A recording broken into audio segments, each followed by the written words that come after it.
A grabar.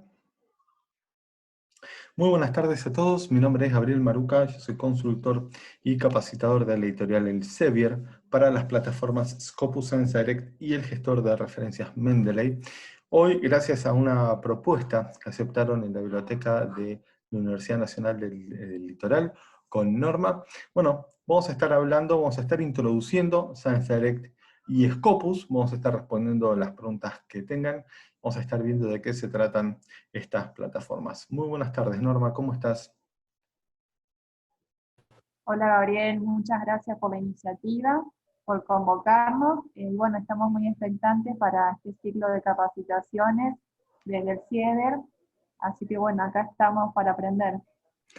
Perfecto. Y la idea es aprender, la idea es sacarnos dudas, ver de qué se tratan estas plataformas, si ya las conocen, ver si se llevan algo nuevo, si no las conocen, que las conozcan, y comentarles que todos aquellos que posean correo electrónico con dominio de la universidad, ¿sí? Cualquiera de las facultades, tiene acceso remoto tanto a Scopus como a Science Direct. Así que si luego hay alguna pregunta acerca de eso, las vamos a poder responder. Vamos a comenzar hablando de Science Direct y vamos a hacer una pregunta muy sencilla. ¿Qué es más fácil? ¿Investigar acá o investigar acá? ¿Sí? Investigar en una biblioteca con una cantidad de información finita, ¿sí? O sea, una cantidad de información que se puede contabilizar, que se puede ver, ¿sí? En un espacio finito, en un espacio eh, que se puede medir, ¿sí? Todo es observable en una biblioteca, todo es medible, sabemos qué es lo que hay, pueden decir qué libros hay, podemos saber exactamente qué es lo que hay, o investigar en una computadora donde, bueno, no hay límites, no hay fronteras, no hay distancias, podemos estar en nuestra casa investigando la biblioteca del Congreso de los Estados Unidos, la biblioteca de las universidades de Moscú, Sorbona, cualquier biblioteca del mundo a cualquier hora. ¿Sí? Parecería más tentador y más fácil investigar en una computadora. Hoy en día, bueno, por los motivos de público conocimiento no nos quedaría otra, ¿sí? Esperemos pronto entrar en una nueva normalidad, pero hoy tenemos que investigar en una computadora. Ahora, ¿qué pasa? Tenemos en cuenta que investigar en una computadora, bueno, tiene sus pasos a seguir. ¿Por qué? Porque en una biblioteca yo no tengo que verificar las fuentes. ¿Sí? Las fuentes, llamémoslas a las publicaciones. Los libros o revistas que encuentro en una biblioteca ya fueron curados, ya fueron catalogados, ya fueron analizados por los bibliotecarios, las bibliotecólogas, ¿sí? Que, bueno, que se encargan de ordenar y de mantener ese material. En una computadora no. Yo hago una búsqueda, depende de dónde la haga, voy a obtener una cierta cantidad de resultados. Pero, ¿qué pasa? Me encuentro con un documento que parece que está muy bueno, pero ¿dónde está publicado? ¿Sí? Porque en Internet, ¿sí? Es tan importante el medio como el mensaje como el autor. Entonces nosotros tenemos que ir haciendo todas esas verificaciones. Lo mismo que las verificaciones de datos. Toda la información que encuentro en una biblioteca es información 100% confiable. ¿Por qué? Porque en una biblioteca siempre voy a encontrar documentación, voy a encontrar producción científica de editoriales responsables. En Internet, bueno, no tanto, ¿sí? Entonces también tengo que verificar esos datos. Y ni hablar del plagio, ¿sí? Yo en una biblioteca muy raramente o es imposible encontrar algún documento plagiado. ¿Por qué? Porque al libro o la revista pasó por un equipo editorial, por un equipo de curado, que hizo una investigación, que revisó todos esos datos, ¿sí? Y esos documentos. En cambio en Internet, bueno, quizás escudándome y protegiéndome de los millones y millones de documentos que hay dando vueltas, bueno, podría haber caído en algún homenaje, por así decirlo, y bueno, pude haber copiado algún texto que me olvidé de referenciar, pero ¿qué pasa? Nosotros quizás en buena fe, citando ese documento, nos podemos meter en problemas. Y ni hablar del autor, ¿sí? Hoy en día todo el mundo es un especialista, todo el mundo sabe, todo el mundo tiene su blog, su página, su revista, su publicación. Entonces, ¿qué pasa? ¿A quién estoy leyendo? En una biblioteca, de eso no me tengo que preocupar, ahora en Internet sí. ¿Por qué? y porque estoy leyendo a este autor, que está muy bueno lo que dice, pero solamente publica en su página, en su blog o en sus redes sociales, no pasa por un cuerpo editorial, no pasa por un proceso de curado, no pasa por ningún tipo de control. Entonces, ¿es confiable esa información? Hoy en día donde, bueno, como vamos a ver, hay muchísima información dando vueltas de manera muy rápida, ¿sí? Se creó incluso hasta el concepto este de fake news, donde a la mañana una información era correcta, al mediodía no tanto, y a la noche ya quedó descartada. Bueno, tenemos que también estar al tanto de todo eso. Es por eso que nosotros decimos que ScienceDirect ayuda haciendo más fácil la búsqueda de texto completo. Si bien trabajamos también con abstracts, con referencias, vamos a ver que también con ScienceDirect es muy fácil obtener muchos textos completos, ¿sí? Vamos a comenzar hablando de ScienceDirect. ScienceDirect es una base de datos multidisciplinar de texto completo. Y decimos que es multidisciplinar porque cubre las grandes áreas de la ciencia, ciencias de la vida, ciencias naturales, ciencias físicas y ciencias de la salud. ¿Sí? 100% producción del Elsevier y muy importante. Tiene revisión por pares o peer review también, como se la considera. Esa revisión por pares no es solamente al texto que vamos a estar leyendo en ScienceDirect, sino también a las referencias y a los datos. Entonces, toda la información que nosotros encontremos en ScienceDirect siempre va a ser súper confiable. Tenemos más de 4.000 revistas indexadas. Cuando decimos indexadas, quiere decir que se publican y están ingresadas en la base. Ustedes tienen acceso a la Freedom Collection, es la colección más grande que tiene ScienceDirect, son más de 2.300 títulos. Y hay más de 1.200.000 artículos en formato acceso abierto u open access. Y decimos que ScienceDirect facilita la búsqueda de texto completo, y una de las herramientas que ayudan a eso son los topics. No sé si alguno de ustedes ya estuvo utilizando ScienceDirect o está familiarizado, y cuando estamos leyendo un documento vemos que hay unas palabritas, unas frases, que están resaltadas en azul, ¿sí? Que están atadas a un hipervínculo, quiere decir que tienen una página asociada. Esos son los topics. Los topics, antes de que surja la pregunta, no son las palabras claves, ¿sí? Hay topics que son palabras claves, pero los topics en general no son palabras claves, sino que los topics son frases o palabras que dificultaban el flujo de lectura, ¿sí? Y nuestros ingenieros, nuestros técnicos, fueron identificándolos y le fueron dando algunas características. Características como un significado coherente. ¿Eso qué quiere decir? Que la frase o palabra va a tener el mismo significado todo a lo largo de ScienceDirect. ¿Sí? Entonces, por ejemplo, en este caso, encefalitis, yo voy a leer el significado, voy a familiarizar con ese significado, y después cada vez que lo lea ya sé de qué está hablando cuando habla de encefalitis. O sea que el contexto no le va a cambiar el significado. Lo otro que ayuda son las palabras relacionadas. Yo estoy trabajando sobre neurología, sobre encefalitis, pero veo, por ejemplo, que encefalitis está relacionado con el virus del herpes, ¿sí? con la polio, con un montón de palabras, conceptos que no sabía que estaban relacionados. Entonces, ¿qué pasa? Yo con eso puedo expandir mi investigación. De esa manera voy a tener más conceptos incorporados o no voy a estar dejando conceptos de lado. Y lo otro que ayuda también son los artículos relacionados. ¿Por qué? Porque estoy trabajando con encefalitis, es un concepto que voy a empezar a desarrollar en mi investigación, no lo tenía muy incorporado, muy considerado. Entonces, ¿qué pasa? ¿Tengo que empezar a buscar ahora encima documentos sobre encefalitis? No. En este topic, en esta página que vamos a estar viendo, ahí mismo voy a encontrar documentos relacionados, textos completos, sobre este tema para analizarlos y para luego ver si me sirven o no.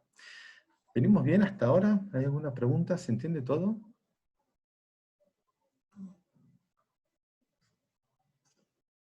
Si hay algo que no se entienda, algo que no está claro, por favor, me avisan. Perfecto, gracias Gustavo. Excelente. Bien, continuamos. Si bien... Bien. Hola Fiorella, ¿qué tal? ¿Cómo estás? Esto es otra cosa que les quería comentar. Si bien no es necesario, bueno, ahora sí es necesario registrarse en Science Direct para tener acceso remoto.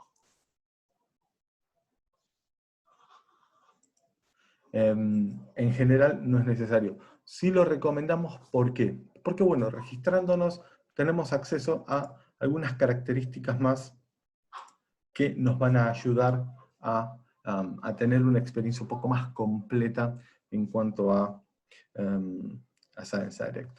Si yo me registro, por ejemplo, voy a tener acceso a las recomendaciones. ¿Y qué son las recomendaciones? Bueno, es precisamente eso, son sugerencias de textos que me hace Science Direct basado en mi patrón de búsqueda. ¿Sí?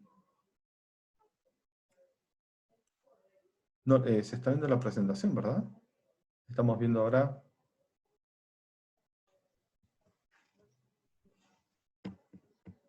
¿Norma? Ah, perfecto, bien. Bien, perfecto.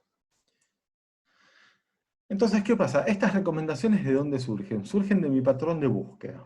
¿Sí? Como estoy registrado, Science Direct va a ir identificando ese patrón de búsqueda. Y lo que va a pasar es que, um, al identificar ese patrón de búsqueda, Science Direct lo va a relacionar con los textos que otros usuarios también registrados descargaron o leyeron cuando hicieron las mismas búsquedas que yo. Entonces, básicamente, como vamos a ver, una de las diferencias entre Science Direct y Scopus es el conteo de las citas.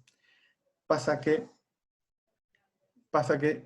Science Direct no cuenta ni citas, ni descargas, ni nada de eso. ¿Sí? De eso se encarga Scopus. Entonces, ¿qué pasa? ¿Cómo se retroalimenta Science Direct? Con los patrones de búsqueda de los usuarios registrados. ¿Venimos bien? ¿Hay alguna consulta?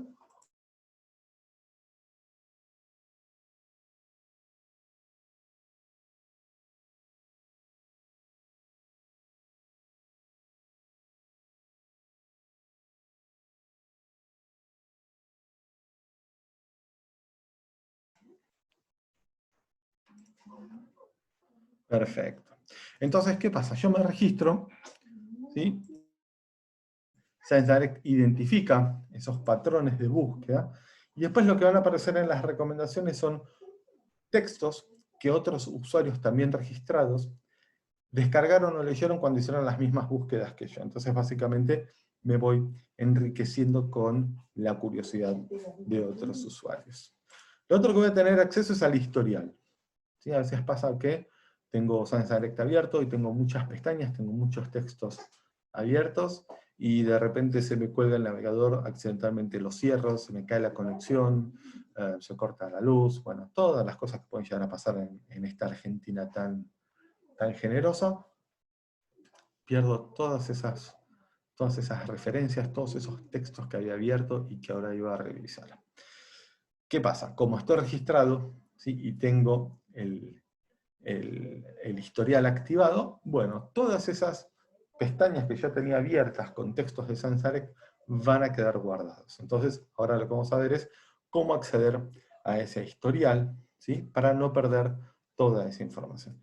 Y lo otro que voy a poder hacer es generar alertas, ¿sí? Voy a poder generar alertas. Entonces, ¿qué pasa? Yo estoy haciendo varias investigaciones al mismo tiempo, algunas más predominantes, algunas con un poco más de asiduidad, otras no tanto. Entonces, ¿qué pasa? Para aquellas investigaciones que voy dejando un poco más de lado, lo que puedo hacer es generar una alerta, ahora vamos a ver cómo, y de esta manera, ¿sí? Lo que voy a hacer es recibir un correo todas las semanas o todos los meses con información acerca de esas búsquedas. Todo esto igual ahora lo vamos a ver en la plataforma. Ahora vamos a ir a Science Direct y después vamos a pasar a Scopus. Estamos viendo Science Direct ahora, ¿verdad? ¿Sí?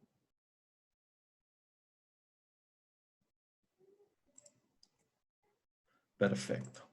Bien, como ven, yo aquí estoy registrado, aparece mi nombre, entonces lo primero que voy a hacer es ir a las recomendaciones. Entonces, ¿qué pasa? Yo aquí lo que voy a encontrar son estos textos que otros usuarios registrados, ¿sí?, que hicieron las mismas búsquedas que yo, descargaron o leyeron, y yo ni descargué ni leí. Entonces, básicamente, ScienceDirect me está diciendo, mira, Gabriel, otros usuarios con tus mismos intereses, con tus mismos patrones de búsqueda, descargaron o leyeron estos textos, ¿sí?, y vos ni los descargaste ni los leíste. Son aproximadamente unos 15 textos que van cambiando todas las semanas. Si voy al historial, ¿sí?, fíjense, esto es de ayer. Y todo esto es información que yo fui abriendo o descargando. ¿Qué pasa? Aquí abajo de todo yo puedo activar la opción de que me guarde el historial de lectura. Entonces yo no lo tengo que descargar, porque si lo descargo, después no pasa nada si se me cierra la pestaña, porque lo descargué. Entonces, activando esta opción, ¿sí?, la de guardar el historial de lectura, yo puedo abrir un montón de textos. Ahora vamos a estar abriendo y vamos a ver cómo cambia este historial. Entonces, ¿qué pasa?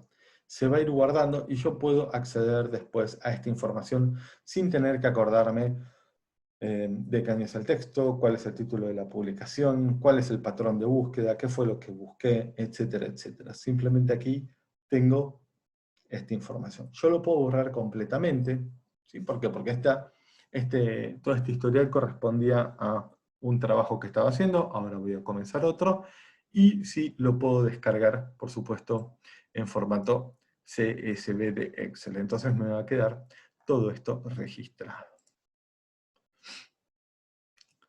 Para acceder a los textos en formato Open Access, simplemente vamos aquí, ¿sí?, y nos va a llevar al fondo de la página. Y podemos acceder al directorio de publicaciones en Open Access. Si no, desde aquí, desde Journals y Books, aquí podemos acceder también. Entonces, yo quiero publicaciones. Y tenemos tres tipos de publicaciones. Tenemos publicaciones 100% Open Access, tenemos publicaciones 100% por suscripción, y tenemos publicaciones híbridas. Esas publicaciones híbridas contienen artículos en formato Open Access. Para ustedes saber a qué tienen acceso, lo mejor es utilizar esta opción, Subscribed and Complementary.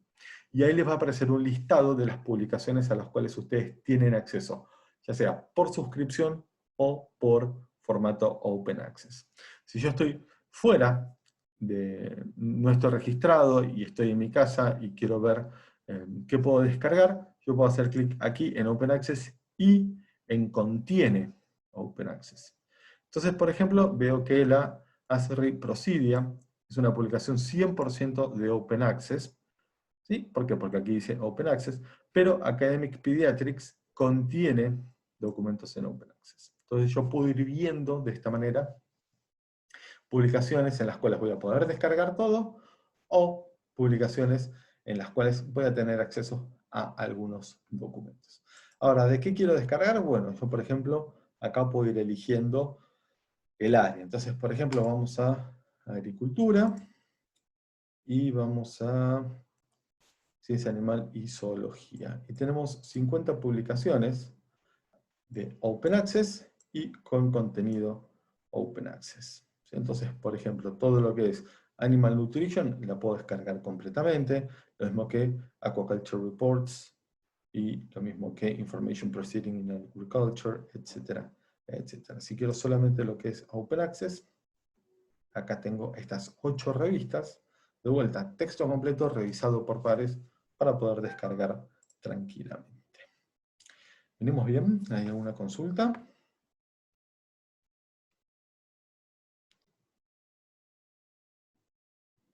Perfecto.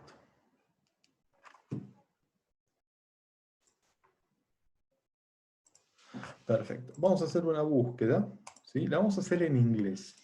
¿Y por qué la vamos a hacer en inglés? Después vamos a hacer una búsqueda en español y vamos a ver qué es lo que sucede. Vamos a hacer una búsqueda en inglés porque es el idioma en el cual mayor cantidad de resultados vamos a obtener. Vamos a hacer una búsqueda en español y vamos a ver la diferencia.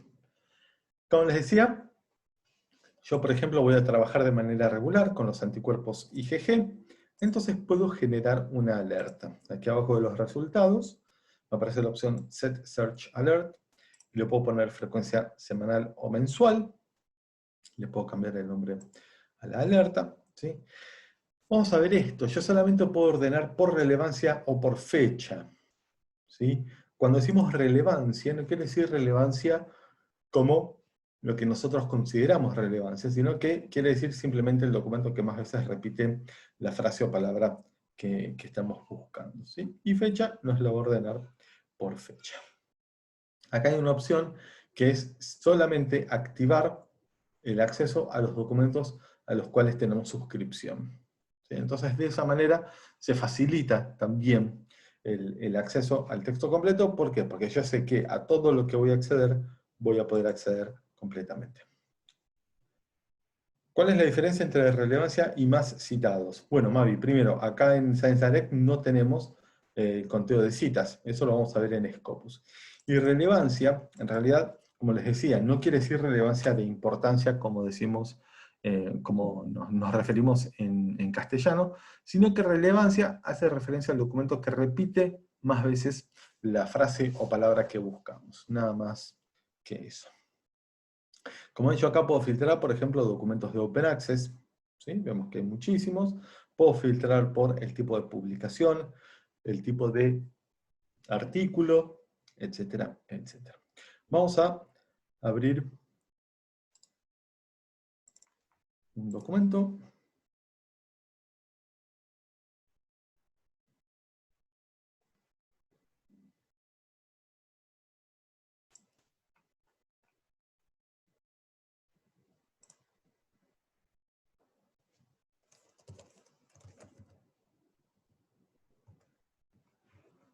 Aquí lo tenemos.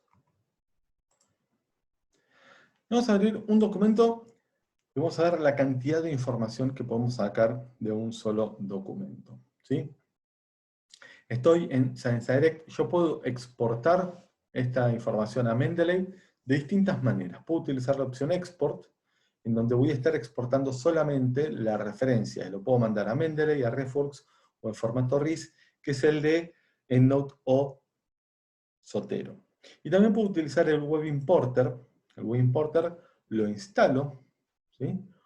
Cuando instalo la versión desktop de Mendeley, ¿sí? Entonces, como vemos ahí, el Web Importer me permite, por ejemplo, descargar el texto completo, también la referencia, pero fíjense que yo tengo 26 referencias más detectadas. Entonces yo también puedo ir incorporando esas referencias. Haciendo clic en Add, voy a incorporar este texto completo y la referencia, y aquí me va a aparecer con un tilde verde si pudo descargar todo correctamente. Esta opción de texto completo siempre va a estar marcada. Entonces, si solamente quiero la referencia, o utilizo la opción Export o desmarco aquí PDF. Siempre en Mendeley voy a tener solamente documentos en formato PDF o formato RIS. ¿Por qué PDF? Porque no se pueden modificar. Y acá efectivamente me descargó el PDF y la referencia. Perfecto. Vamos ahora a las partes del artículo. Aquí a la izquierda tenemos el outline, tenemos la estructura, tenemos las figuras, los cuadros que puedo descargar en alta resolución para poder utilizar en mis trabajos. Tenemos una pregunta. Mendeley, sí, como no, Marina. Mendeley es el gestor de referencias bibliográficas, ¿sí? Así como tenemos EndNote, tenemos Zotero, Mendeley es del Elsevier, es gratuito, me permite también referenciar en trabajos, también funciona como red social, también funciona para búsqueda de trabajo, búsqueda de financiamiento.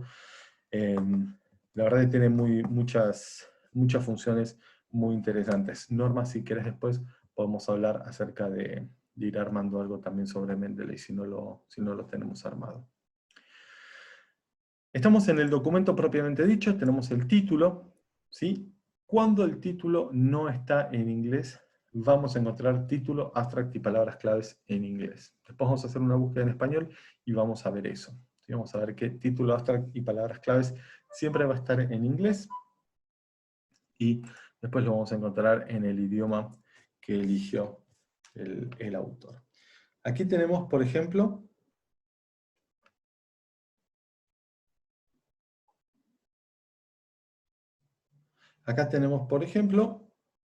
a Marta Tonello. Marta Tonello es muy completo. Sí, exactamente, Marina. La verdad que sí, es muy completo. Exactamente. Ah, bien, perfecto, gracias, Norma. Exactamente, en próximos encuentros vamos a estar abordando Mendeley con mayor profundidad. ¿Sí? Así que no se preocupen. Aquí tenemos a las autoras de este documento. ¿Sí? Como ustedes saben, los documentos, los artículos ya no los escribe una sola persona, o muy rara vez los escribe una persona. ¿Sí? Ahora es todo trabajo en equipo. Entonces, ¿qué pasa? ¿Quién es el referente, la referente de la investigación? ¿Quién mandó el documento para ser publicado? ¿Con quién me contacto en caso de que tenga alguna duda, me interese contactar a parte del equipo de esa investigación? Bueno, en ese caso, acá tenemos a esa persona identificada. Cuando tenemos muchos o muchas autoras, en este caso, quien tenga la personita al lado, esa persona es la líder de la investigación. ¿Sí? Entonces, en este caso, es Marta Tonello. Y yo, haciendo clic en el sobrecito, ¿qué encuentro? Encuentro su correo. ¿Sí? Encuentro dónde trabaja, encuentro su perfil de Mendeley, y encuentro otros documentos que también escribió. ¿Sí? Entonces, por ejemplo, yo ya la puedo contactar desde acá. Yo sé que este correo ella lo revisa. ¿Por qué? Porque cuando manda el documento para ser publicado, se le pide un correo de contacto. Entonces, este correo de contacto, ella lo tiene que revisar. ¿Por qué? Porque la editorial a este correo le decía si va a publicar o no el documento, cuándo lo va a publicar, si tiene que modificar algo, el formato de las citas, etcétera, etcétera. Y de paso también tengo dónde trabaja en caso de estar buscándola y de cruzarme con muchas Martas Tonellos. ¿Sí? Entonces, hago clic aquí en el correo y ya automáticamente me arma un correo para contactarla. Empiezo a bajar, tengo lo más destacado, tengo el abstract, y acá ya empiezan a aparecer los topics. ¿Sí? ¿Cómo diferencio los topics de las referencias? De dos maneras. Primero, las referencias van a estar entre corchetes, dependiendo del formato, ¿sí? Sea Nature, IEEE, APA, etc. Así va a aparecer la referencia. El topic va a aparecer como una palabra o frase relacionada a un hipervínculo. Estamos en el abstract y acá ya inmediatamente aparece anticuerpo antifosfolípido. Es un concepto que yo no tenía muy claro, no lo tenía muy incorporado. Lo abro, veo el concepto de qué se trata, me interesa, veo de dónde sale, y tengo la fuente. Puedo generar una alerta también sobre este concepto. Veo otras palabras que están relacionadas, por ejemplo, trombosis, anticoagulación, sistema lúpico eritematoso, etc. ¿Sí? Y acá encuentro también ya documentos completos. Y si se fijan, esos documentos completos también tienen sus propios topics. Entonces ahí es donde, más o menos, Science Direct funciona como una suerte de fractal, en donde encuentro un dato dentro de un dato, dentro de un dato, dentro de un dato. Y la verdad, fíjense, solamente abrimos un solo documento, ¿sí? Y ya tenemos muchísima información. Ahora, ¿qué pasa? Yo lo voy a cerrar, este topic. Ahora lo que voy a hacer es descargar el documento. Entonces voy a descargar el documento.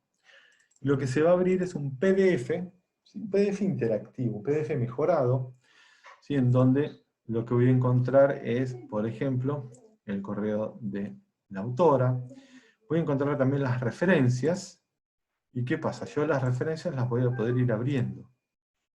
Entonces, no las tengo que ir buscando. No es como antes que teníamos que ir a las referencias y teníamos que ver el título del documento, después buscarlo, etcétera, etcétera.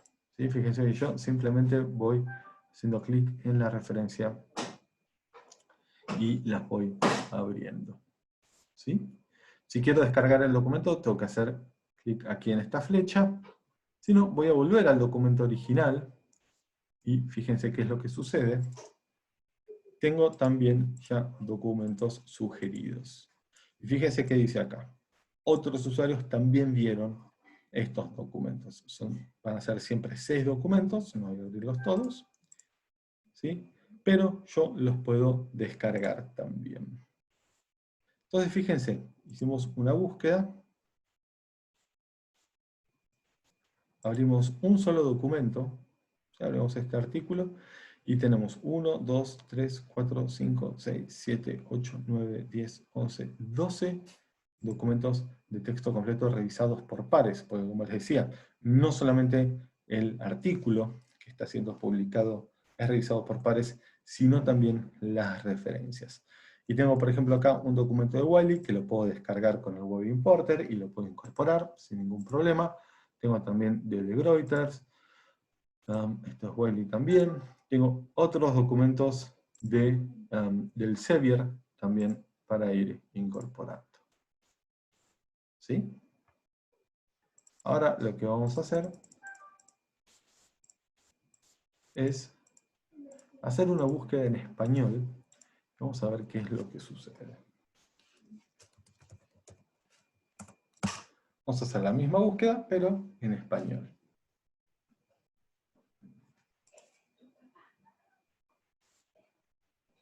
¿Qué pasó?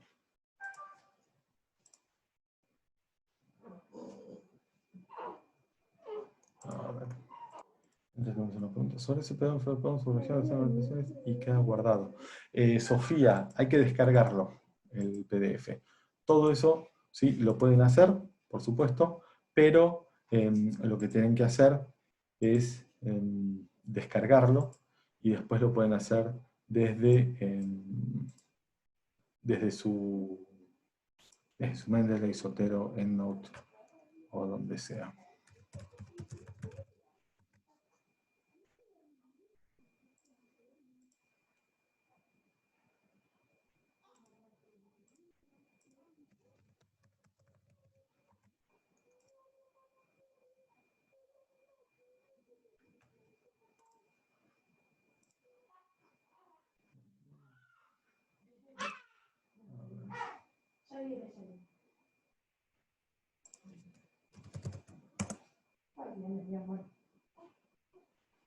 Bien. Un minuto, por favor.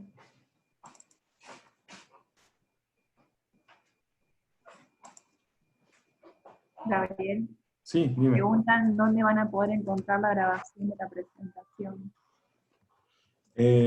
Yo esto te lo voy a pasar y después ustedes lo pueden subir a donde quieran. Ok. Entonces lo vamos a tratar de subir a la página de la facultad y de la UNED. Perfecto, perfecto, no hay ningún problema. Esto va a ser información que les va a quedar a ustedes. También preguntan si la suscripción a ScienceDirect tiene costo y cómo funciona Web Importer, si se debe descargar. Bien, la suscripción a Science Direct es una suscripción que paga el Ministerio de Ciencia. El Ministerio de Ciencia y Tecnología es quien se encarga de la suscripción a la Freedom Collection. Y el Web Importer, sí, se debe descargar, Guillermo. Como bien decíamos con Norma, vamos a estar dando una charla sobre Mendeley y ahí vamos a estar hablando bien del Web Importer. ¿Sí? El Web Importer es un plugin, es una extensión que se instala cuando descargamos la versión desktop de Mendeley.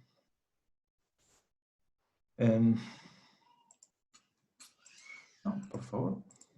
Vamos a pasar entonces ahora a Scopus. Estamos viendo la presentación, ¿verdad? Las preguntas frecuentes.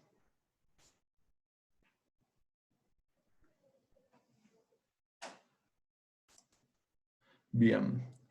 Y siempre que arrancamos con Scopus, yo arranco con estas preguntas. ¿Sí? ¿Por qué? Porque son las preguntas que nos suelen mover a la hora de utilizar Scopus. ¿Para qué sirve Scopus? Fundamental. ¿Sí? ¿Por qué me conviene crear una cuenta de usuario? ¿Cómo encontrar un referente? qué variables tengo que tener en cuenta a la hora de buscar un referente, cómo encontrar la mejor publicación para publicar o suscribir, y qué variables tengo que tener en cuenta a la hora de buscar una publicación. Verónica, la suscripción corre por cuenta del Ministerio, ¿sí? El Ministerio de Ciencia y Tecnología suscribe a Elsevier y le da acceso a todas las universidades nacionales. Primera diferencia con Science Direct. Dijimos que Science Direct era texto completo. En Scopus vamos a encontrar resúmenes y citas también, por supuesto, revisadas por pares. Y en Scopus lo que vamos a encontrar son más de 38.000 revistas y 79 millones de archivos indexados. ¿Qué quería decir indexado? Quería decir que está publicado y está incorporado a la base también. ¿Sí? Entonces, siempre que hablemos de Scopus, vamos a hablar del universo Scopus y de lo que está indexado en esa base. ¿Cómo se compone Scopus? Bien, se compone de la siguiente manera. El 10% de la producción que está indexado en Scopus corresponde a Elsevier, el 90% restante corresponde a más de 5.000 editoriales. Editoriales comerciales, editoriales institucionales, universitarias, académicas. Cualquiera puede indexar su publicación en Scopus. ¿Por qué? Porque es gratuito. ¿Sí? Yo no le tengo que pagar nada a Scopus, no le tengo que pagar nada a Elsevier para estar indexado. Simplemente tengo que cumplir con las variables, cumplir con los requerimientos, y voy a estar indexado. Y esto de estar indexado, en realidad, también sirve para respaldar esa información. ¿Sí? Toda la información que está en Scopus es comprobable, es verificable. Yo puedo auditarla. Eso le da mucha calidad a esa información, ¿sí? La convierte en una fuente confiable, y es por eso que instituciones como Times Higher Education, McLean e incluso la OECD utilizan Scopus a la hora de generar los rankings de universidades que todos conocemos. Y quizás hemos escuchado hablar de SNP, hemos escuchado hablar de SJR o Simago Journal Rank. Son medidores de impacto. Los medidores de impacto miden, ¿sí? El impacto, miden el rating de las publicaciones, mide cantidad de citas recibidas, un montón de variables. Pero ¿qué pasa? Tienen algoritmos muy sofisticados, muy complejos, con muchas variables. Y además, tanto SNP como Simago toman su información de Scopus. Entonces, ¿qué pasó? ¿Qué dijeron en Elsevier? Bueno, si Simago y SNP, los medidores de impacto respetados, los medidores de impacto conocidos, toman la información de Scopus, nosotros vamos a hacer lo mismo. Vamos a armar nuestro medidor de impacto, que es SiteScore. SiteScore, como ven, es muy sencillo. En la parte A, en la parte naranja, en el numerador, vamos a tener la cantidad de citas que una publicación, no que un artículo, sino que una publicación, una revista, recibió en los últimos 4 años completos. Y en la parte B, la cantidad de documentos indexados por esa misma publicación en el mismo periodo de tiempo. ¿Por qué 4 años? Porque, como todos sabemos, tener una cantidad de citas razonable lleva tiempo. Yo puedo publicar este año, en 2020, y quizás hasta el 2021, 2022 no empiezo a recibir citas. ¿Por qué? Y porque tiene que salir la publicación, se tiene que indexar en Scopus, se tiene que empezar a leer, tiene que empezar a circular en el circuito académico. Entonces, ¿qué pasa? Se le dieron 4 años para poder juntar una cantidad de citas razonable a las publicaciones. ¿Sí? Cuando veamos Sitecore, ahora en Scopus, vamos a estar viendo el periodo 2016-2019. El año que viene, el periodo va a ser 2017-2020 y así sucesivamente. ¿Sí? 3 características de Sitecore: es abarcativa. ¿Sí? Todas las publicaciones que están en Scopus tienen su Sitecore. Por otro lado, es transparente. Yo voy a poder ver el resultado y voy a poder ver la cuenta, voy a poder ver la cantidad de citas y voy a poder ver la cantidad de documentos indexados. Esa es una diferencia con SNP y con Simago. ¿Por qué? Porque yo, en el caso de SNP y de Simago, solamente veo el resultado. No puedo ver la cuenta, no veo el algoritmo. ¿Sí? Son algoritmos muy complicados, con muchas variables, entonces, si bien son muy confiables, solamente veo el resultado. Y es actual, ya que se actualiza todos los meses. También lo que vamos a encontrar en Scopus son datos adicionales. ¿Sí? ¿Por qué? Porque cuando nosotros leemos un documento, lo que estamos leyendo es en realidad una interpretación. ¿Sí? Es un punto de vista sobre un resultado. Y muchas veces hay mucha información que queda de lado. Bueno, en Scopus tenemos también acceso a toda esa información. Pero más allá de todo... Uy, perdón, se me cerró, ¿verdad?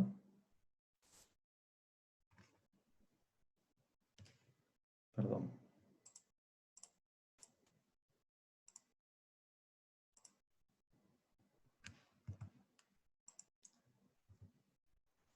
Ahí está. Vamos revisando rápido. Y ahí estamos.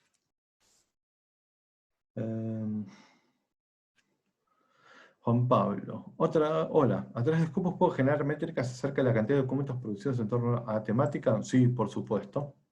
Eso, si bien esta es una charla introductoria, ¿sí? Más adelante vamos a estar haciendo charlas más en profundidad y eso lo vamos a poder ver. Pero sí, precisamente eso es lo que les voy a comentar ahora de Scopus. ¿Por qué? Porque no solamente me va a brindar abstracts, Scopus también me permite analizar resultados. Yo hago una búsqueda, obtengo un resultado, veo un número y puedo ver qué hay detrás de ese número. Veo que hay 1.000.000 de referencias. ¿Es mucho, es poco, es bueno, es malo, es alto, es bajo? ¿Cómo se fue dando todo ese resultado? Bueno, todo eso también yo lo puedo ver en Scopus. Puedo analizar citas.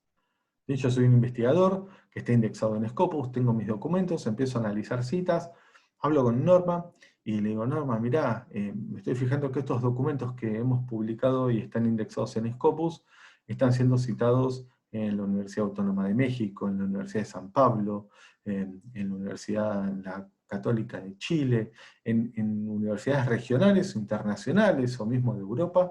Bueno, la verdad que podríamos aprovechar ese impacto, ¿sí? Esa llegada que tuvimos a esas instituciones y poder ofrecerles que viajemos para allá para trabajar con ellos, que vengan a ver cómo trabajamos, escribir documentos en colaboración.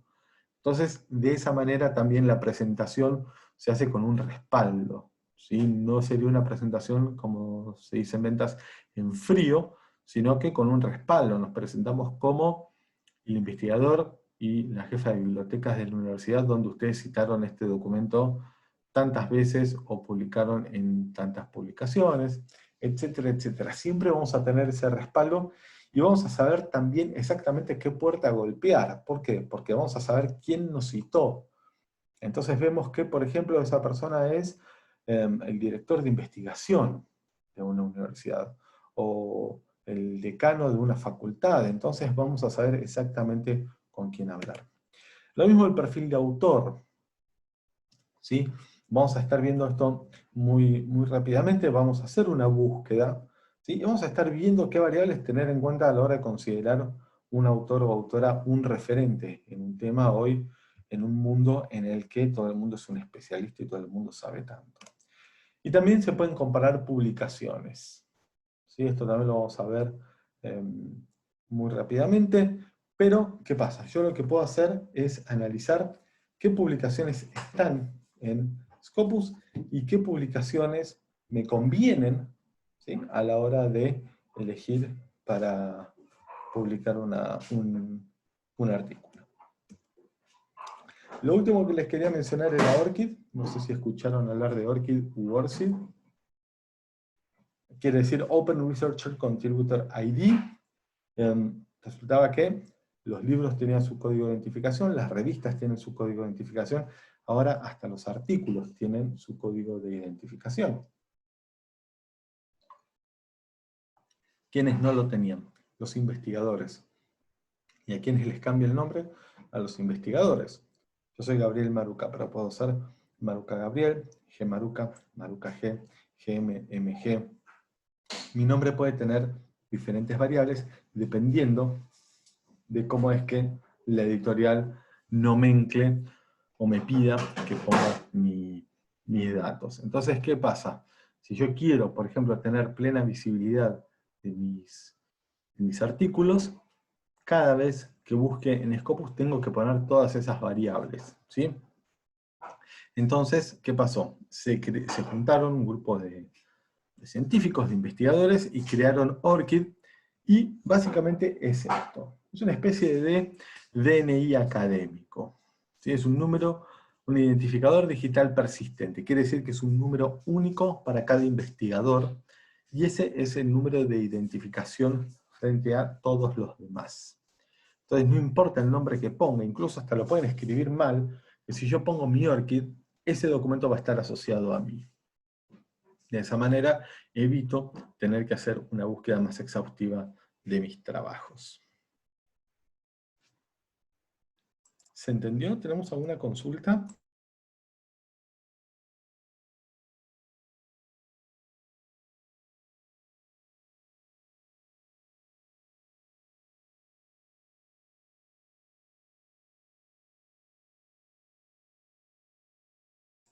¿Desde cuándo existe ORCID? Ya son algunos años, creo que algo de 5, Marina. Esto es externo a Elsevier. Nosotros no tenemos nada que ver, pero la verdad nos parece que es una herramienta digna de ser mencionada. ¿Se pueden buscar todas las publicaciones de la UNED? Sí, por supuesto, pero ahora vamos a empezar a hacer una búsqueda, vamos a ver a dónde nos lleva. ¿Sí? Estamos viendo Scopus, ¿verdad?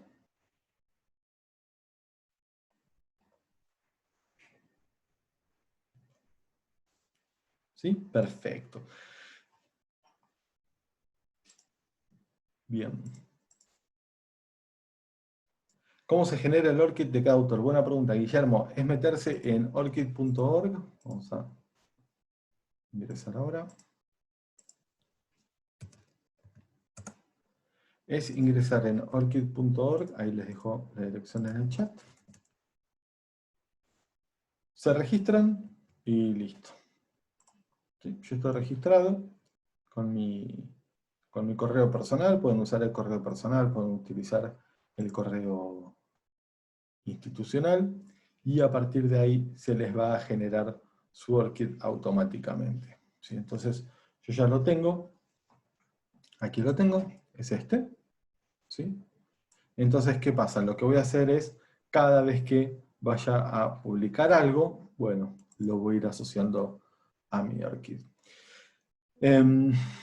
¿Qué podemos hacer en Scopus? Vamos a hacer de todo, ¿sí? No solamente buscar abstracts, sino que también, como bien había preguntado Verónica, ¿sí? Podemos hacer análisis de instituciones. Entonces, ¿qué pasa? Como yo estoy registrado también, al igual que en Science Direct, lo que voy a hacer es ir a buscar a la base de Scopus. Entonces tengo todos los documentos, todos los registros que hay en Scopus en una base. Fíjense, ya hay más de 80 millones de documentos. Entonces lo que voy a hacer es empezar a filtrar, ¿sí? Vamos a ver de qué manera siempre conviene trabajar en Scopus de lo general a lo particular. Entonces lo que voy a hacer primero es ir, por ejemplo, a país. Entonces, vamos a ver todos. Y vamos a buscar, por ejemplo, Argentina. Está acá. ¿Sí? Entonces ponemos limit to. Cuando nosotros ponemos limit to en este tipo de filtros, lo que le decimos es que solamente queremos ver estos resultados. Y siempre Scopus nos va a ir mostrando el camino que fuimos recorriendo. Entonces fíjense, de 80 millones de documentos pasamos a 278.000, y ahora es donde nosotros vamos a analizar esos resultados. Esa herramienta de análisis que les decía que es Scopus.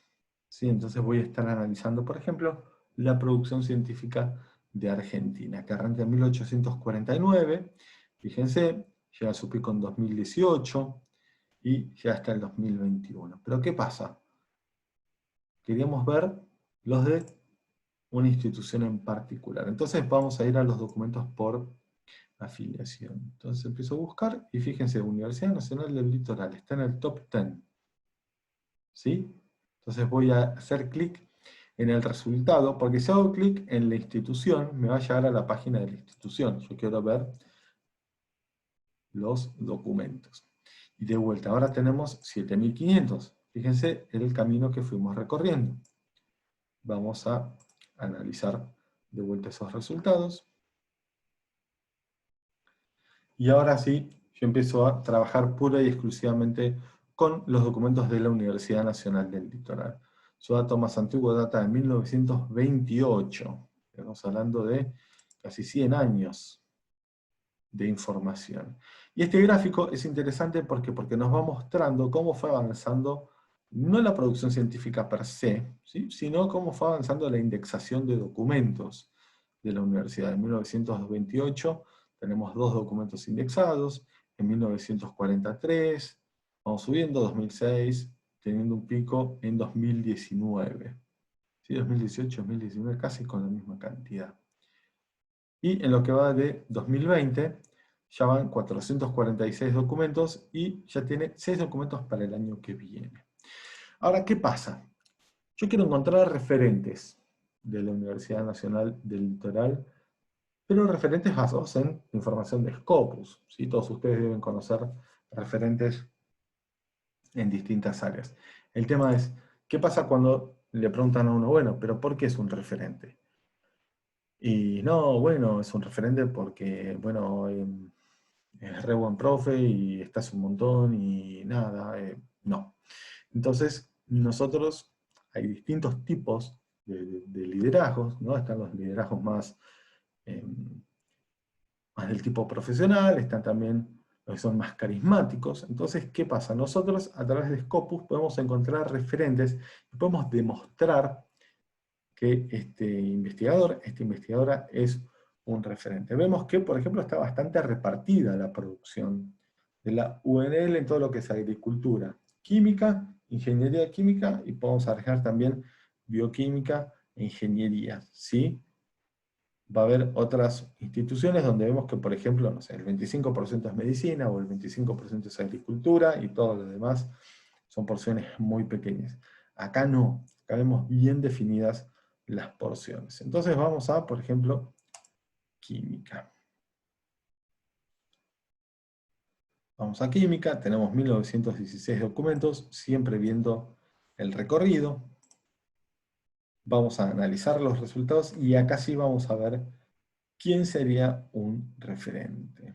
¿Conocen algún referente en química en la universidad? ¿Tenemos a alguien de química?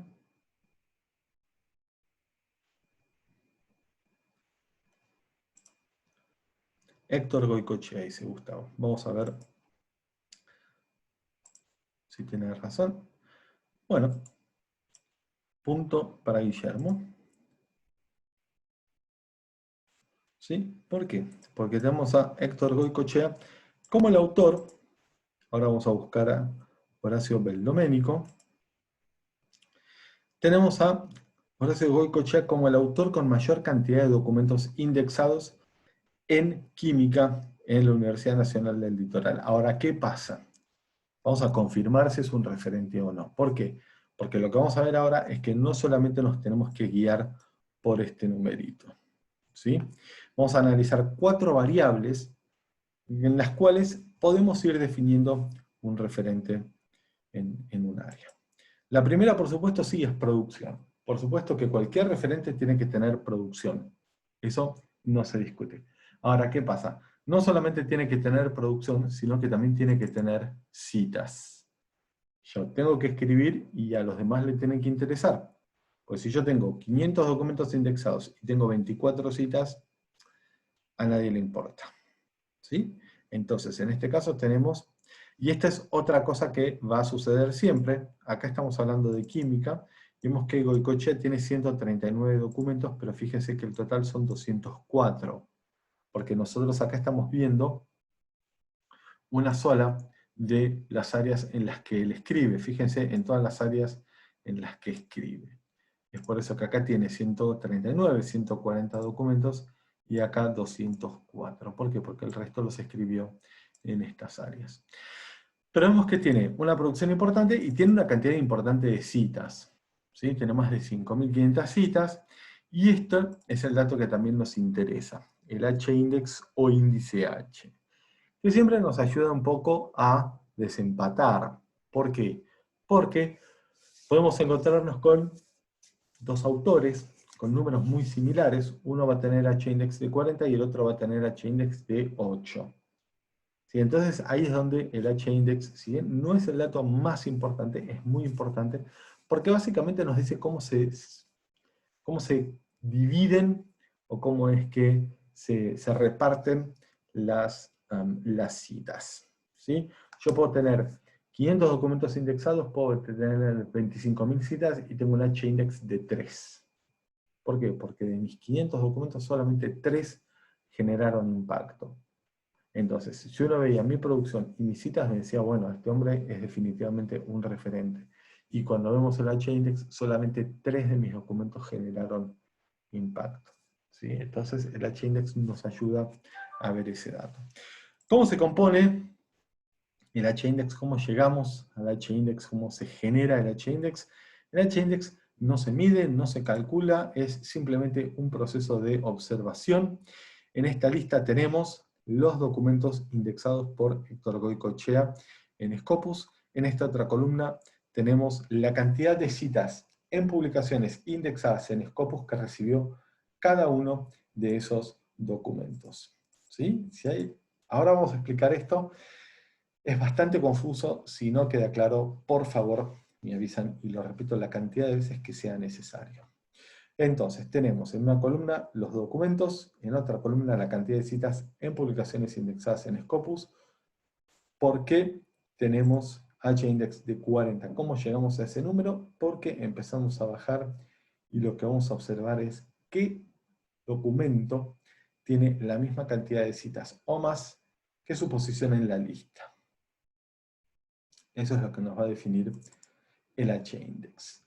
¿Por qué Héctor Goicoechea tiene un H-index de 40? Porque vemos que tiene un documento que tiene 41 citas, está en la posición 40. Cuando este documento reciba una cita más, cualquiera de estos dos, ¿no? Reciban una cita más en publicaciones indexadas en Scopus, Héctor Goicoechea va a tener un H-index de 41. ¿Qué quiere el autor? Que todos estos documentos que están debajo de su H-index empiecen a recibir citas para precisamente subir su H-index. ¿Por qué? Porque el H-index no baja.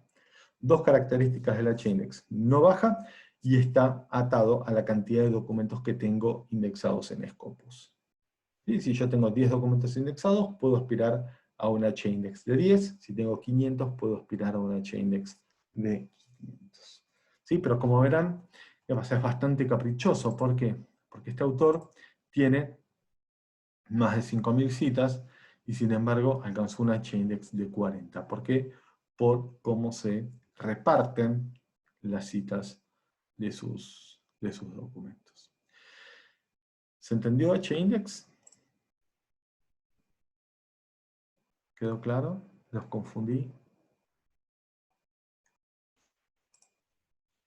Sí los confundí, o sí quedó claro, perdón.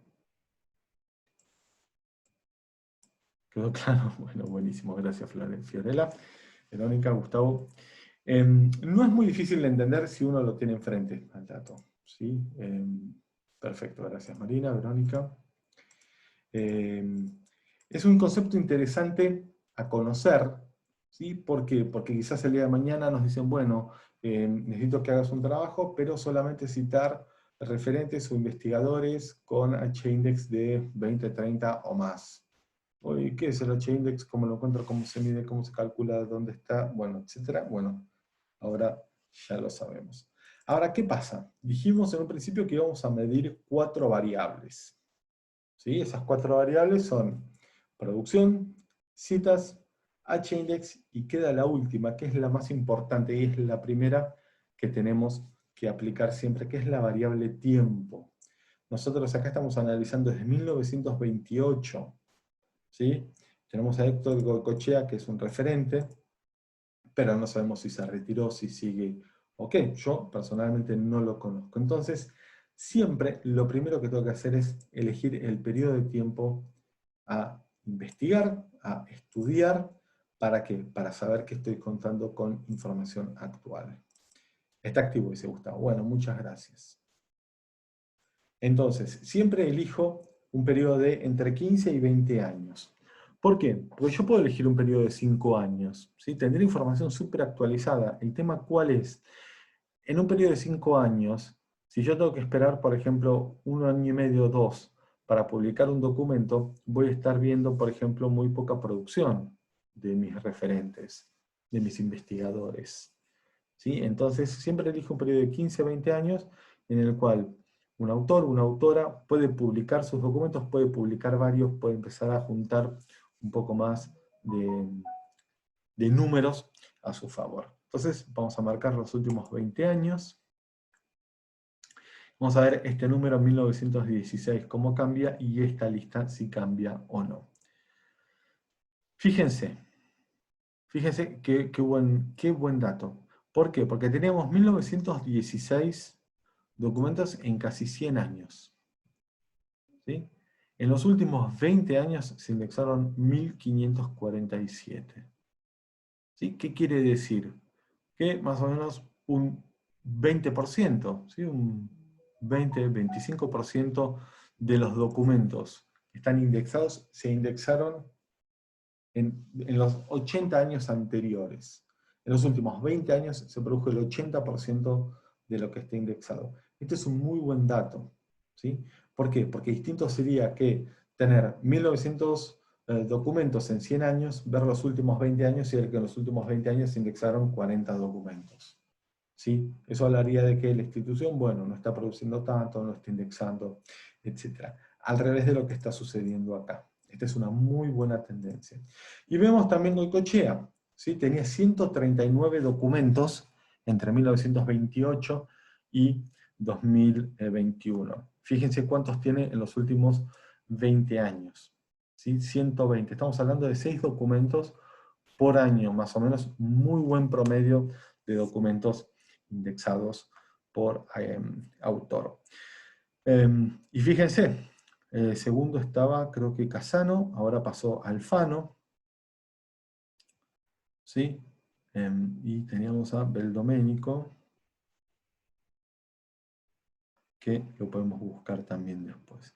Pero Goicoechea, si me preguntan, como bien decía Guillermo, yo, sin conocerlo, sin saber nada de química de la Universidad Nacional del Litoral, puedo decir que Héctor Goicoechea es un referente en química. ¿Por qué? Y porque es el que más documentos tiene indexados, tiene una buena producción en general, tiene una buena cantidad de citas, tiene un H-index alto, y todo esto en los últimos 20 años. Fíjense cómo cambia si elijo los últimos 5, por ejemplo.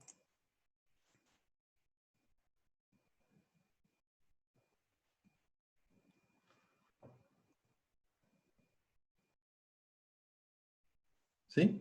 En los últimos 5, fíjense, Goicoechea 64, se fue a la mitad. Aparece en Google, Taminari, Quaino. ¿Sí? Voy a tener una foto eh, mucho más inmediata, ¿sí? Pero también estoy dejando de lado algunos otros autores, y también voy a estar teniendo otro periodo de tiempo a considerar. Entonces, así es como encontramos un referente. Vamos a buscar. Acá está Beldomenico, que es el que decía el compañero.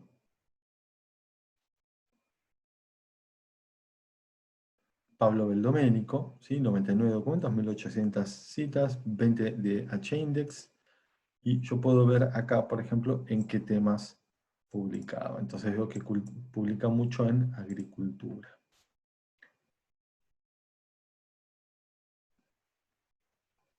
Entonces, tenemos las publicaciones.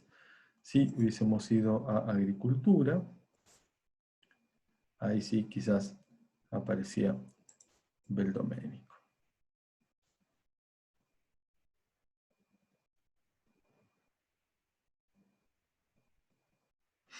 ¿Se entendió cómo hacer el análisis de un autor? ¿Sí? Fíjense que igual nosotros lo hicimos muy rápidamente. Ustedes pueden agregar las variables que quieran, ¿sí? Pero la idea es que ustedes sepan a qué información tienen acceso y sobre todo fíjense con qué velocidad, porque lo hicimos en 20 minutos, ¿sí? Y respondimos un montón de preguntas. Ahora lo que vamos a hacer es analizar publicaciones. Y lo vamos a hacer desde aquí, desde Sources. Sources está siempre disponible, no importa dónde estén en Scopus. ¿Sí? Entonces, esa opción siempre la vamos a tener disponible. Vamos a ir a Sources. Lo primero que vamos a ver es una explicación sobre el nuevo Sitescore, que se modificó recientemente. ¿Y cómo hago para buscar una revista? ¿Sí? Lo primero que tengo que buscar, Verónica, con las áreas más específicas, ¿en qué sentido?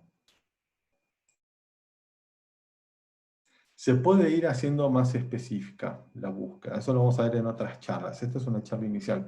Se puede ir haciendo más específico, pero por supuesto, a ver, hay que tener en cuenta que todo esto se hace a través del análisis bibliométrico de metadatos. Entonces, va a haber áreas como ingeniería química, pero por ejemplo, no voy a encontrar ingeniería química inorgánica o química orgánica. Es muy buena tu pregunta, y surge, sí, se puede ir haciendo más específico dentro de la agricultura, pero por supuesto que va a haber un límite. ¿Por qué? Y porque hay áreas que son muy nuevas, ¿sí? Entonces, por ejemplo, todavía no está el área bien desarrollada, hoy no hay mucha oferta de información. Entonces, es por eso que si vamos a ir a hablar, por ejemplo, de en agricultura, fertilizantes orgánicos biodegradables reciclados. Bueno, es una tendencia que va existiendo, que se puede implementar, pero todavía esa área no existe como tal. ¿Sí? ¿Por qué? Porque por ahí después va a ir cambiando el área. Lo mismo pasaba con inteligencia artificial, computación cuántica. ¿Se entiende? Entonces, hoy en día, por ejemplo, todo lo que es sustentable, bueno, sí fue teniendo su área. Hay documentos sobre arquitectura sustentable, energías renovables, todo eso, pero también hay que permitir que se desarrolle el área. Ya con esto vamos cerrando, ¿sí? Y vamos a hacer el análisis de las publicaciones. Así como nosotros, no, por favor, gracias por tu consulta. Así como analizamos a un referente, también tenemos que analizar la publicación. Lo primero que voy a hacer es buscar por área de estudio. ¿Sí? ¿Por qué? Porque yo, por ejemplo, escribí mi tesis, ¿sí? Y mi tesis es sobre marketing. Entonces voy a buscar marketing. Fíjense que no tiene muchas áreas disponibles. No es como, por ejemplo, agricultura. Fíjense, agricultura, todas las áreas que tiene para elegir. Entonces voy a elegir marketing. Es lo primero que tengo que elegir. Y aquí tengo las publicaciones. Entonces, ¿qué pasa? Voy a Norma y le digo, Norma, ya encontré las publicaciones de marketing, listo, lo voy a mandar a esta, al Journal of Academy of Marketing Science. Y me dice Norma, mirá, es la número 1, ¿sí? La revista número 1 está en el cuartil 1, tiene mucho impacto, tiene mucha visibilidad, no es que no te van a publicar, pero, bueno, suele estar reservada o para autores más conocidos, referentes, etc. ¿Sí? Recordemos que Sitescore mide impacto, y ahora vamos a ver cómo es que se conforma. Es un promedio, ¿sí? Mide cantidad de citas sobre cantidad de documentos, no mide calidad. Esto se los digo ¿por qué? Porque vamos a encontrar revistas muy buenas, de muy buena calidad, en el cuarto cuartil. Vamos a ver cómo varía ese Sitescore. Entonces voy a buscar revistas de cuarto cuartil. ¿Por qué? Porque las revistas de cuarto cuartil, fíjense, tenía sitescore de 16 la primera, esta tiene 0.6. Vamos a abrir estas tres primeras. Las revistas de cuarto cuartil son quizás revistas muy nuevas o son revistas desconocidas, ¿sí? Entonces pueden ser un poco más receptivas con autores nobles. Entonces tenemos estas tres. y vamos a ver qué es lo que me tengo que fijar. El primer dato y el más importante, Scopus Coverage Years. Lo primero que me tengo que fijar. ¿Por qué? Porque son los años de indexación en Scopus. ¿Sí? Entonces, fíjense que esta estuvo en 2006 y 2007, no estuvo en 2008, pero desde 2009 al presente estuvo indexada. Perfecto. Vamos a ver esta. Journal of Distribution del 2016 al presente, si bien son 4 años, fueron ininterrumpidos, y esta es una revista nueva. Y fíjense esta, Advances in Business Marketing and Purchasing, estuvo en el 2000, no en el 2001, del 2002 al 2004, del 2005, 6 y 7 no estuvo, del 2008 al 2016, 2017 no, 2018 al 2019. Puede ser muy buena, pero ¿qué pasa? Muchos saltos en su indexación. Importante tener en cuenta estos dos datos. Revista que esté indexada, queda indexada para siempre. Cuando digo revista digo el número, ¿sí? Número que no esté indexado jamás será indexado. ¿Es duro? Tiene que quedar claro. El tema es así. Esta revista, por ejemplo, los números del 2017 jamás van a estar indexados. ¿Qué pasa? Si yo justo logré que me publicaran ese año, logré que me publicaran, pero no voy a estar indexado en Scopus. Si pago Scopus tiene datos similares respecto a las revistas y el cuartil que pertenece, son sistemas diferentes.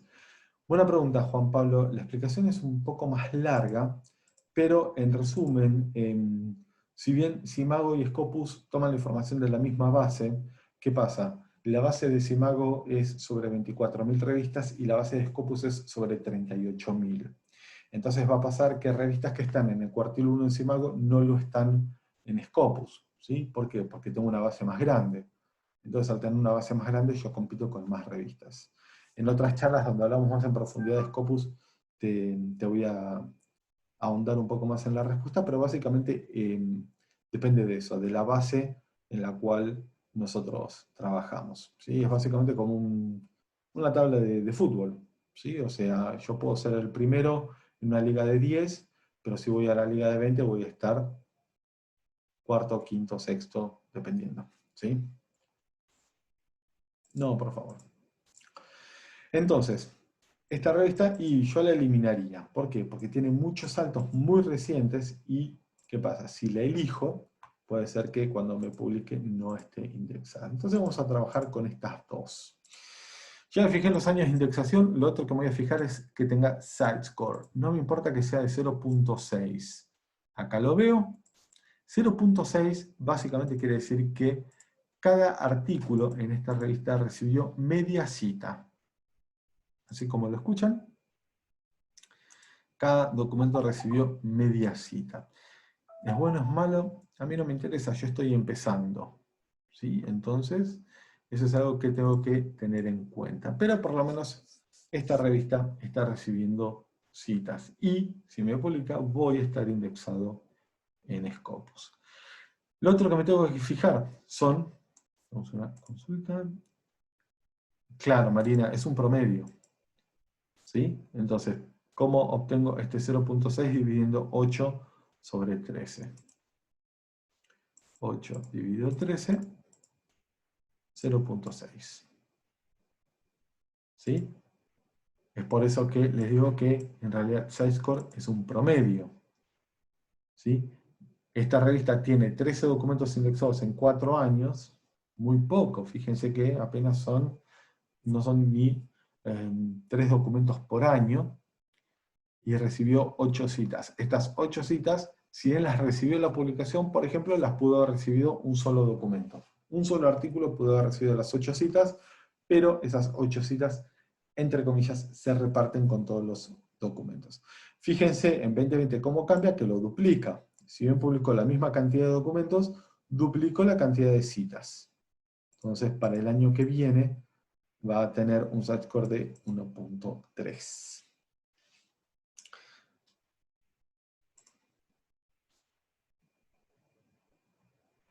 Son dos cosas distintas, Verónica. Te pido que por favor me hagas esa pregunta en la próxima charla. Esto es, la verdad que a nivel inicial, y son cosas muy, muy exactas, pero el índice de impacto, ¿sí? Mide precisamente eso, mide el rating de las publicaciones. Nos dice cuáles son las de mayor impacto o no. Entonces, voy a fijar estas 4 variables. Voy a fijar los años de indexación en Scopus, la cantidad de citas, la cantidad de documentos indexados, ¿sí? ¿Por qué? Porque a mayor cantidad de documentos indexados, mayor probabilidad de que me publiquen, y los temas de los que habla. Entonces, esta habla de economía y econométrica y marketing. Y esta otra, estuvo indexada desde 2016, tiene 0.6 también, pero fíjense, esta publicó 13 documentos, esta 417. Y esta habla de negocios internacionales, marketing y economía y econométrica. Habla de más temas y publica más documentos. ¿Se entendió? De todas maneras, esto es algo que después vamos a revisar en otras charlas, pero la idea era que vieran la información a la que tienen acceso desde Scopus. Volviendo a las preguntas frecuentes, ¿para qué me sirve Scopus? Para iniciar una investigación con información de más de 5.000 editoriales, como vimos. ¿Por qué me conviene crear una cuenta? Para poder armar alertas, guardar búsquedas, como accedimos, y optimizar resultados. ¿Cómo encontrar un referente sobre Scopus? A través del perfil de autor, que fue lo que analizamos de Goicoechea. ¿Y qué analizamos de Goicoechea? El H-index, la cantidad de publicaciones y la cantidad de citas, pero no nos tenemos que olvidar nunca del periodo de publicación, el periodo que estamos analizando. Para las revistas, a través del Compare Journals, ¿sí? Ahí en Sources nos metimos y lo que hicimos fue analizar el site-score, la cantidad de citas recibidas, la cantidad de artículos publicados, los percentiles y sobre todo, lo más importante, los años de indexación. Los invito a Instagram, aquí en @laselsevier, ahí van a encontrar tutoriales acerca de Scopus, SensaDirect y también de Mendeley, y les dejo mi correo por cualquier cosa. De todas maneras, si no, estamos en contacto a través de Norma. ¿Qué revistas de la UNL están indexadas en Scopus? Pregunta Mavi. Muy buena pregunta. Lo podemos ver muy rápidamente acá.